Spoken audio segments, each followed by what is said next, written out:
Kaguluhan ng mga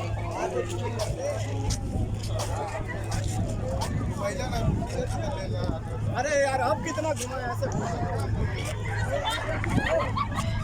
ayan, yung tapok na yan, nagkaguluhan ng mga Pilipino.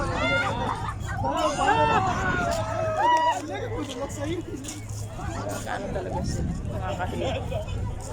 Tapok na yan. Kung anong pinagagawa dyan sa mga yan. Minsan nakakahiya na maging Pilipino dahil hindi naman ba yan gagawa. Tuwang-tuwa pa silang pinagkaguluhan siya.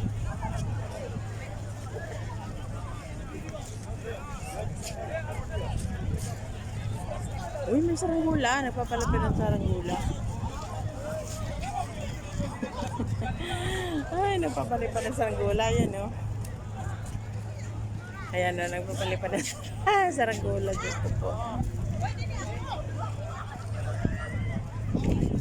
Maulap ang kalangitan. Ayan. Maulap ang kalangitan.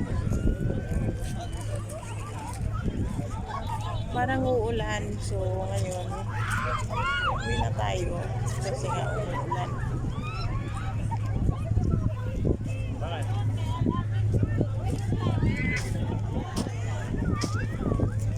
Ano pinagagawa nila dyan? Pinagaguluhan nila.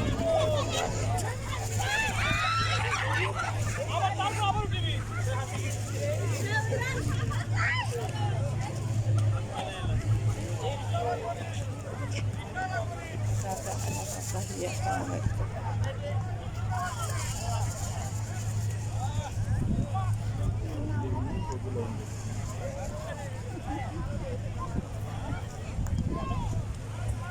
Ngayon tao dito sa seaside. Wala ibang pasaway dito kundi mga Pilipino. Tinan mo nga, nagtitilian sa kapalibot yung ibang lahi.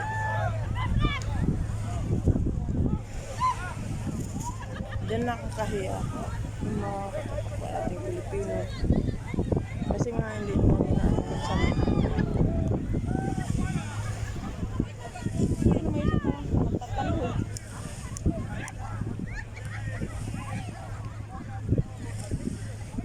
Ang ulo. Tindakuan niya yung ginawa. Pinagkaguluhan sa mga kalalakihan. Nakakahiya minsan yung mga ganyan. Wala bang ano. Mga Pilipino. Kaguluhan.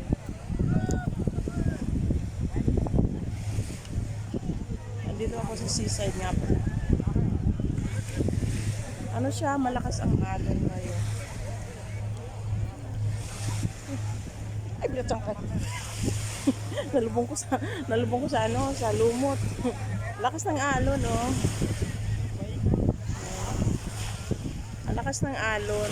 Kasi siguro paano, pababa ang tubig or pataas ang tubig.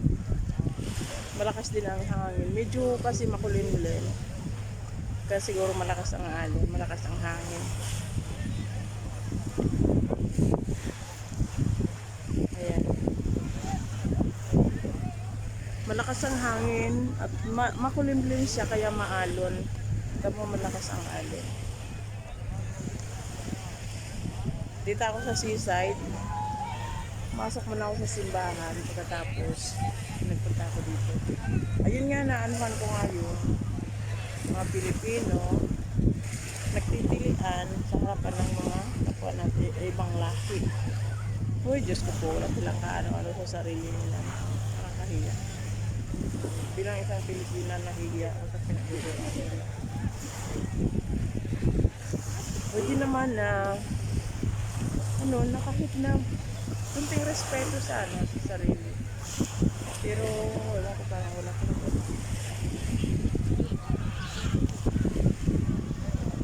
Lakas ng alon, ang ganda ng alon. Lakas ng alon. Siguro pababa ang tubig or paakyat ang tubig. Pero pakiramdam ko pababa ang tubig.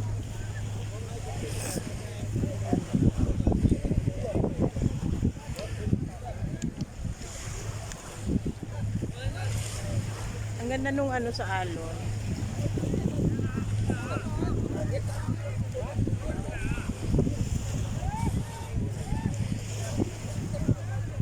guys, ayun ko na yung live ko. Ay, picture ko. So, see you later and bye-bye. Tapos na tayo. Dito pa rin tayo sa may highway. So, pauwi tayo sa pauwi. Dito pa tayo sa highway.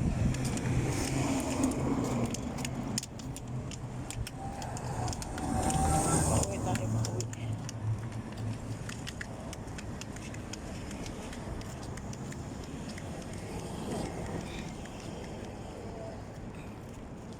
Sa highway. Pagkatapos na minsan, nagpunta ko ng seaside. Pagkatapos ng seaside, ayan, uuwi na ako ngayon. Magbuba ako lang hanggang sa Gcash. Bikutasan ko, Ginoo. Ayan.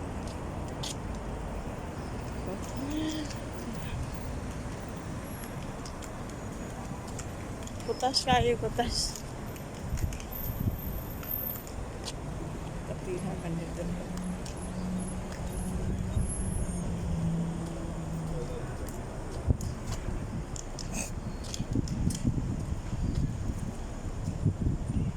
Ako kawali. Siguro medyo madilim-dilim na ako makarating doon. Hiningal ako pastilan. Ginoo ko.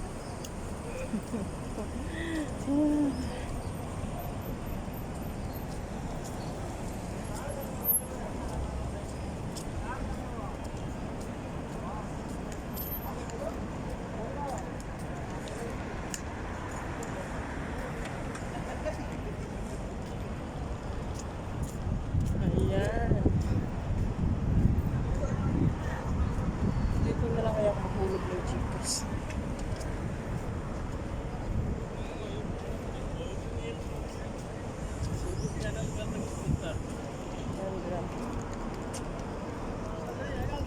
Grand Hyper. Sa taas na ng Grand Hyper.